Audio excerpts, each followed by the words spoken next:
যদি আমি বলি আমার রাসূল কেমন ছিলেন, তিনি ছিলেন মধ্যম আকৃতির। তিনি না লম্বা না খাটো।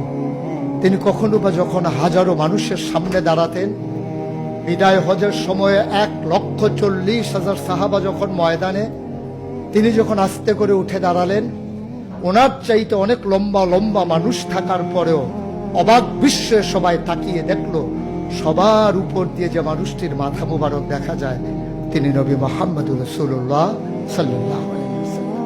তিনি মধ্যম আকৃতির হওয়ার পরে সবার উপরে তার শির, সবার উপরে তার মাথা।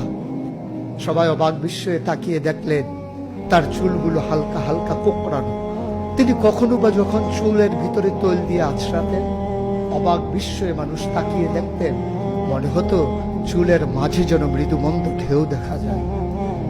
তার কপালটা ছিল চওড়া শুভ্র, তার চোখের ভ্রুগুলো ছিল ধনুকের মতো বাঁকা, তার চোখগুলো ছিল টানা টানা ভাসা ভাসা, তার চোখের পাতাগুলো ছিল গোলাপের পাপড়ির মতো।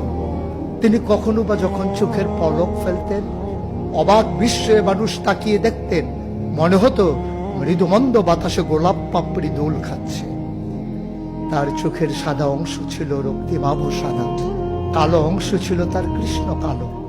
তার ঠোঁটগুলো ছিল গোলাপি রঙের, তার নাকটা ছিল খাড়া, ছিদ্রগুলো ছিল ছোট ছোট, নাকের নিচে ঠোঁটের উপরে ছিল চিকন সরু গোঁফ। তিনি কখনো বা যখন মুচকি হাসতেন, তার গোলাপি রঙের ঠোঁট দুটো যখন একটু ফাঁক হয়ে যেত আর দাঁতগুলো যখন বের হয়ে যেত, মানুষ অবাক বিস্ময়ে খুঁজত কোথাও যেন বিজলি চমকিয়েছে।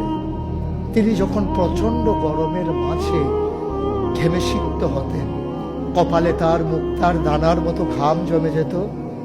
তিনি যখন দৌড়ে দৌড়ে তার বিবিদের ঘরে যেতেন, আমাদের মায়েদের ঘরে, আল্লাহ রাসূল সাল্লাল্লাহু আলাইহি সাল্লাম ঘরে ঢোকার পরে মায়েরা দেখতেন কপালের মাঝে মুক্তার দানার মতো বিন্দু বিন্দু ঘাম জমে আছে। মায়েরা বলতেন, গুস্তাকি মাফ কর দিজিয়ে, বেয়াদবি মাফ করবেন, আপনি চুপটি করে একটু বসুন। নবীকে বসিয়ে ওরা ছোট্ট শিশু খুঁজে বের করতেন, অতি যত্নে পরম আদরে তার কপালের ঘামগুলো তারা শিশির ভিতরে ভরে মুখ বন্ধ করে রেখে দিতেন।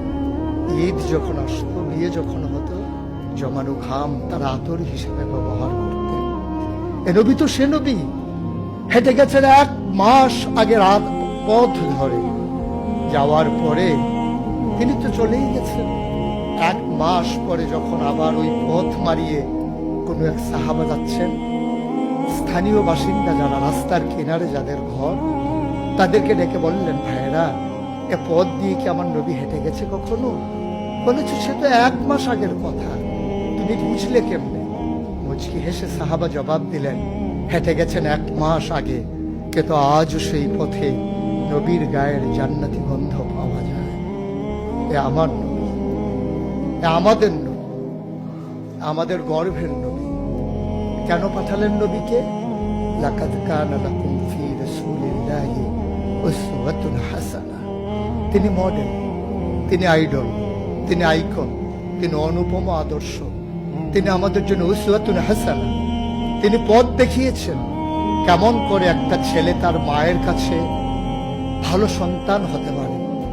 তিনি আঙ্গুল দিয়ে দেখিয়ে দিয়েছেন কেমন করে কোনো এক স্ত্রীর কাছে ঈর্ষণীয় স্বামী হওয়া যায়। তিনি আচরণ করেছেন মা আয়েশার সাথে এমন যে আচরণ আজও যদি কোনো মেয়েরা করে, তাহলে তার স্বামী হবে তার কাছে সেরা স্বামী।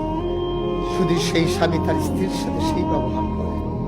আল্লাহ রাসূল সাল্লাল্লাহু আলাইহি সাল্লাম আদরের নাতি হাসান হুসাইনের সাথে এমনই মধুর ব্যবহার করেছেন। কেউ যদি সেরা নানা হতে চায়, কেউ যদি সেরা দাদা হতে চায়, সেজন্য নবীজি যে আচরণ করেছে হাসান হুসাইনের সাথে, সেই আচরণ করেছে তার নাতনি নাতনির সাথে, তাহলে সে হয়ে যাবে সেরা নানা। কেউ যদি আদর্শ শিক্ষক হতে চান, কেউ যদি হতে চান উত্তম আদর্শের অনুসারী, তাইলে আল্লাহ রাসূল সাল্লাল্লাহু আলাইহি সাল্লামকে আল্লাহ নিজেই জানিয়ে দিলেন যে আমি তো আপনাকে দান করেছি, ইন্নাকা লাআলা খুলুকিন আযীম, আপনি হচ্ছেন উত্তম থেকে উত্তমতর চরিত্রের অধিকারী। চরিত্র হচ্ছে 3 রকম, খুলুকুল হাসান, খুলুকুল করিম, খুলুকুল আযীম। খুলুকুল হাসান মানে হচ্ছে আপনাকে একজন গালি দিয়েছে, আপনি হুবহু সেই গালিটা দিয়েছেন। আপনাকে বলেছে তুমি বদ, আপনি বলেছেন আমি না, তুমি বদ। এটা হচ্ছে হাসান। আপনাকে বলেছে তুমি সাংঘাতিক খারাপ, আপনি চুপ মেরে হেঁটে চলে গেছেন মাথা নিচু করে, আপনি হচ্ছেন খুলুকুল কারীম। আর আপনাকে বলা হলো তুমি খুব খারাপ মানুষ, আপনি চুপ করে তো চলে গেলেনই, মসজিদে গিয়ে আপনি হাত উঠিয়ে দোয়া করছেন মাওলা। সে হয়তো বুঝেনি, সে যদি বুঝতো আমাকে হয়তো বলতো না, তার জন্য উল্টা আপনি দোয়া করে দেবেন। এটাকে বলে খুলুকুল আযীম, যেটা ইন্নাকা লা আলা খুলুকিন আযীম। আল্লাহ বলছেন, ও নবী, আমি হলাম সর্বোত্তম মর্যাদার অধিকারী, আর আপনি হচ্ছেন সর্বোত্তম চরিত্রের অধিকারী। সুতরাং যার কোনো তুলনা হয় না, তুলনা মেলা ভার, জুড়ি মেলা ভার।